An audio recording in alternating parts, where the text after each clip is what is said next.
আসসালামু আলাইকুম, welcome to my channel Shefa daily kitchen and lifestyle. আশা করি সবাই ভালো আছেন। আলহামদুলিল্লাহ, আমিও আপনাদের দোয়ায় ভালো আছি। তো আজকে এসেছি আমি একটা অ্যানাদার রেসিপি নিয়ে।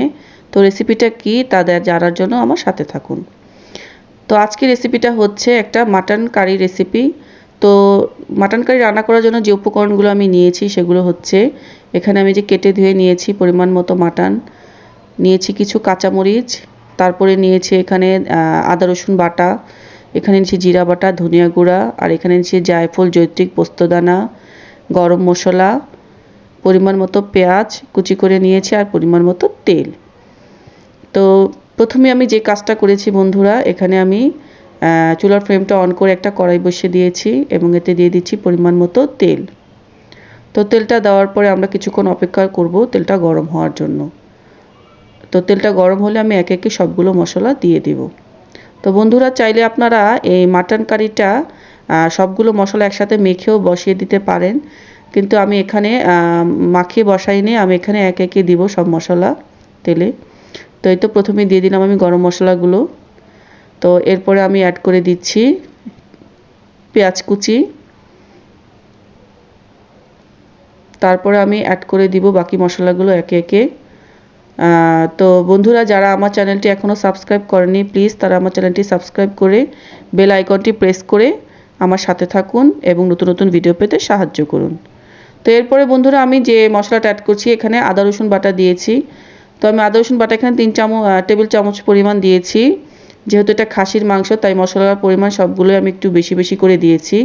তো এর পরবর্তীতে আমি অ্যাড করছি এখানে ধনিয়া গুঁড়া এবং জিরা বাটা। তা এরপরে আমি অ্যাড করে দিচ্ছি জায়ফল, জৈত্রিক এবং পোস্তদানা বাটা।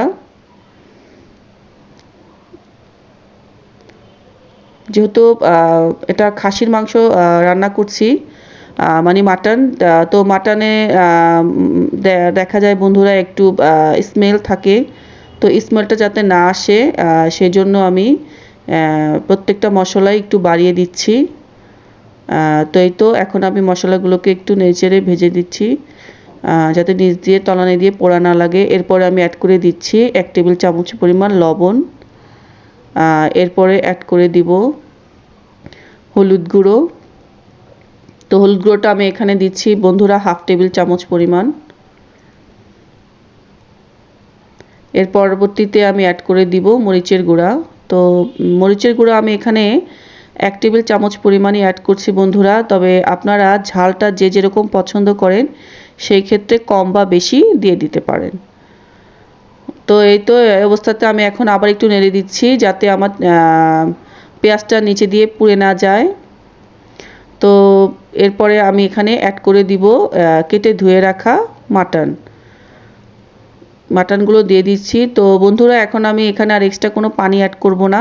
মাটনে যে পানিটা আছে সেটাই বেরিয়ে আসবে, তো সেই পানিটুকু দিয়েই আমি মাটনটাকে কষিয়ে নিব। তো এই অবস্থাতে আমি আমার চুলার ফ্লেমটা মিডিয়াম টু লো হিট করে এটাকে এখন কিছুক্ষণের জন্য ঢেকে দেব।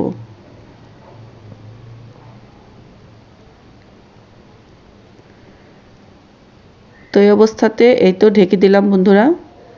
তো এখানে আমি অফ ক্যামেরাতেও কয়েকবার মাংসগুলোকে নেড়ে দিয়েছিলাম।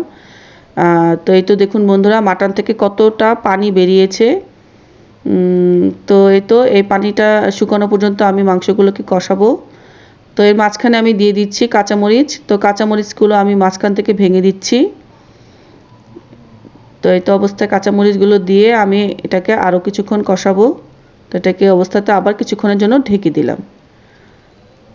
তো এই তো বেশ কিছুক্ষণ পরে আবার আমি দেখুন বন্ধুরা এটাকে নেড়ে দিচ্ছি এবং আমার মাংসটা মোটামুটি কষানো হয়ে গেছে এবং এর ভিতর থেকে দেখুন বন্ধুরা তেল ভেসে উঠেছে মাটনের মধ্যে থেকে। তো এখন আমি অবস্থাতে আরও কিছুক্ষণ ভাজবো। তো ভাজার পরে এখানে আমি অ্যাড করে দিব পরিমাণ মতো পানি। তো বন্ধুরা, যেহেতু এটা মাটন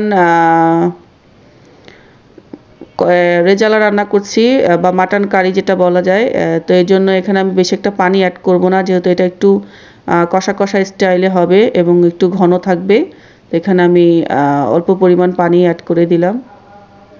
তো এই অবস্থাতে আবার কিছুক্ষণ ঢেকে দিলাম। অফ ক্যামেরাতে আমি আরও কয়েকবার নেড়ে দিয়েছি। দেখুন বন্ধুরা, আমার মাটনটা হয়েই গেছে। তো এই অবস্থাতে আমি যেহেতু আরেকটা ফোড়ন দিয়ে দিব। খাসির মাংস আমি এভাবেই রান্না করি সচরাচর। এই তো একটু রসুন এবং শুকনো মরিচ দিয়ে একটু বাগার দিয়ে দিলাম। দেওয়ার পর এই তো মাটনের সাথে মিশিয়ে দিচ্ছি, যাতে এই তো গন্ধটা না আসে মাটন থেকে। তো আজকের রেসিপিটা আপনাদের কাছে কেমন লেগেছে অবশ্যই কমেন্টের মাধ্যমে জানাবেন এবং সবাই সুস্থ থাকবেন, ভালো থাকবেন। আল্লাহ হাফেজ, আসসালামু আলাইকুম।